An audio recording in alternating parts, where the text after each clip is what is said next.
So when I was growing up, and you would put in a resume, right? Like you put in a piece of paper, like you put something across a desk that was your resume, and you met the person you probably were interviewing with. And today is a different world. More than likely, you're uploading your resume. It's going to be difficult to know whether or not it got in the right hands. May feel like you're sending it out into a great black hole. And it's really difficult, I think, in a single page of a resume to help yourself stand apart. There are still people skills that are involved. It does matter who you know, because I think that helps you get a foot in the door. But a lot of times, especially in big corporations, you're just um, casting that emailed resume out there somewhere, and you're hoping somebody likes it when they see it. And that's why I argue that objective statement is really important, because it's that red paperclip idea. And you don't say, this is my red paperclip. They may not even understand that. The bottom line is, what is the thing that you bring to the table that is great? And I would beware buzzwords like, I work hard. I'm extremely hardworking. I make good decisions. Okay, what does that mean? Be concrete with that. Everyone's going to tell you they work hard, whether they do or not. Everyone's going to tell you that they're cool under pressure. Everybody's going to tell you that they work well in a team. And you may find out later they actually stink at all that. But they're going to tell you that. So what is it? What is the red paper clip? What is that thing that sets you apart as a person? I've worked real hard in the last couple of weeks in trying to help each of you identify that, and offering the things that as a professor I see on a daily basis, and things that I think more often than not, we have a situation where you undersell yourself. I think in a Southern Christian culture, it's very easy to mistake humility for maybe not respecting yourself. And I think to undervalue what you have been given is as bad as to overvalue it. And if you get your foot in the door, or if you happen to end up in the elevator with the HR person, or if you, whatever it may be, that's an opportunity to say, hey, this is what I bring to the table. I don't think that's hubris or a lack of humility to identify why you'd be good for this company, or why you really want this job, or why you want to work for them. I don't think that's bad. So I joked with Johan, our friend from Namibia, because he's got these like big game hunt stuff and guides on exotic animal trips. And I just was like, how does that not come up? You're a vet tech. How do you not weave that into the conversation? He said, well, I don't want to sound cocky. Oh, okay, sure. But nobody else here in Central Arkansas that's getting their vet tech degree has that. That's a red paperclip, man. Now, I don't know where that exactly falls in line with cows and pigs and sheep and goats, but it's cool. And I think it's probably relevant and germane to the discussion. And so think about that as you're working on your resume in the years to come, and you're thinking about, man, what do I need to do to get my foot in the door? Artists, you need a copy. You need some representative work on there, and if you're a creative person, you ought to have a Flickr file or something out there that's an easy one click away for them to find your work. If you've excelled in something, we need to know about it. If you had that internship that was coveted and very few people got it, we need to know those things. Those are important. So I'm going to offer you 10 tips. This is going to show up on a final exam. It's not going to matter how much time I give you, because these are mine and you're not going to Google it. So the way to get it is through this video. So I'm going to count down, okay? I'll give you number 10, 9, 8, 7, etc. And then that will be on the final. So, number 10, best practice before an interview. Study the company. If you're working with a human resource person, they're going to be asking you things that to see what research you have done about the company.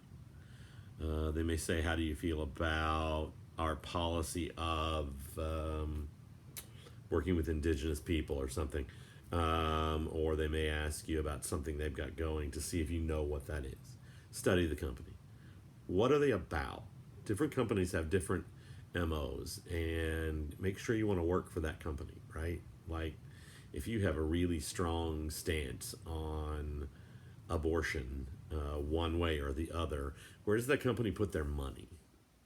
It's going to matter. Trust me. So know the company. Study the company. That's number 10. All right. Number 9, know your resume. Now, several of you don't have any real experience. Most of you have nothing relevant. It's the last time anybody's going to care if you worked at Sonic. It's the last time anybody's going to care if you helped your uncle doing whatever. You can put it on there now, and then it's going to drop off later because it's not germane to the discussion. So know your resume. HR person is looking for things.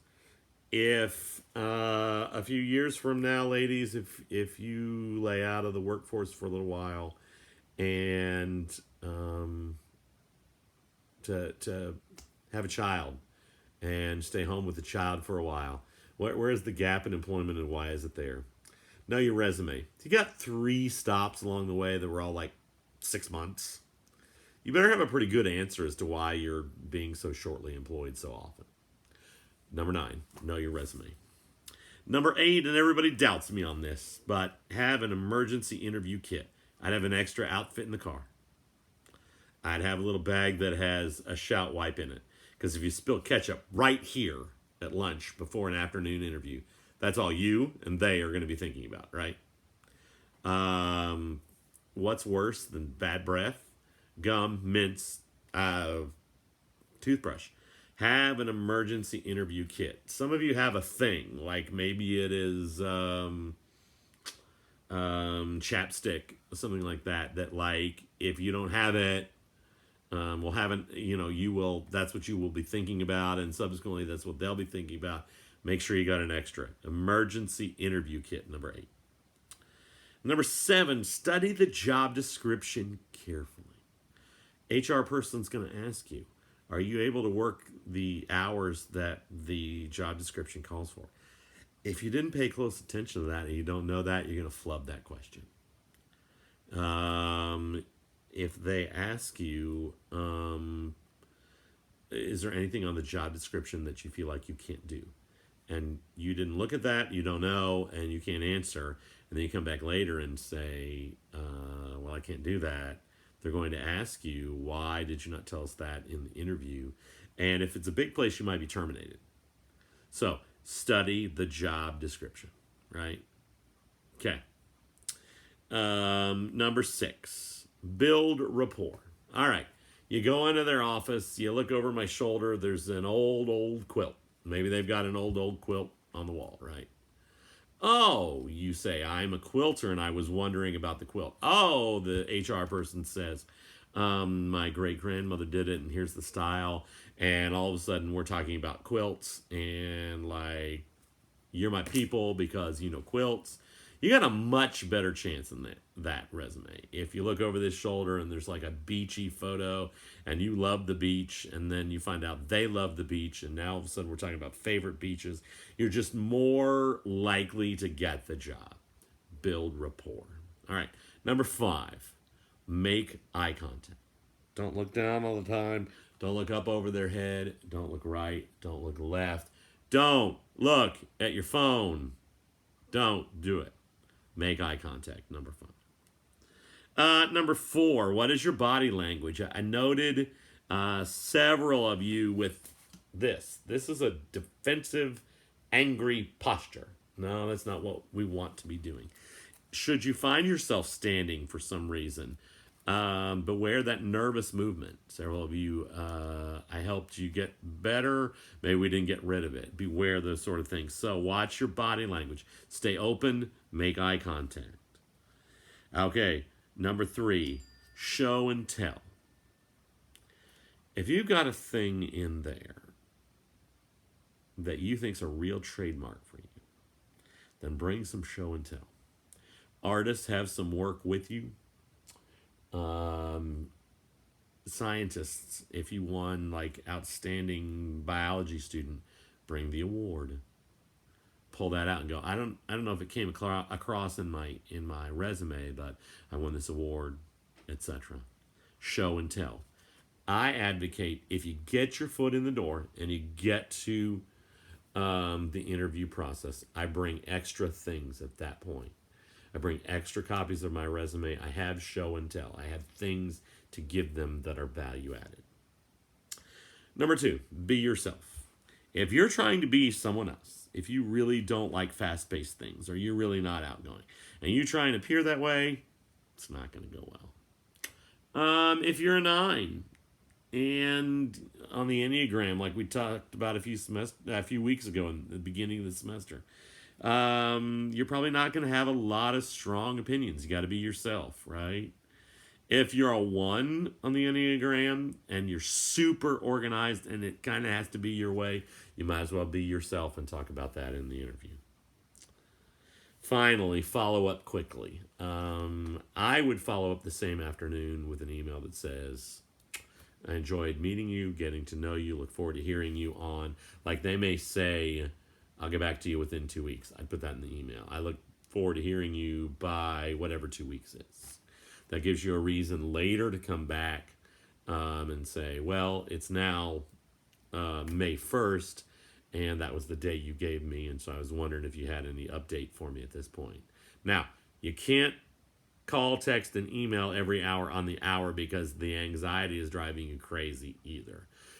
Follow up quickly at decent, reasonable intervals.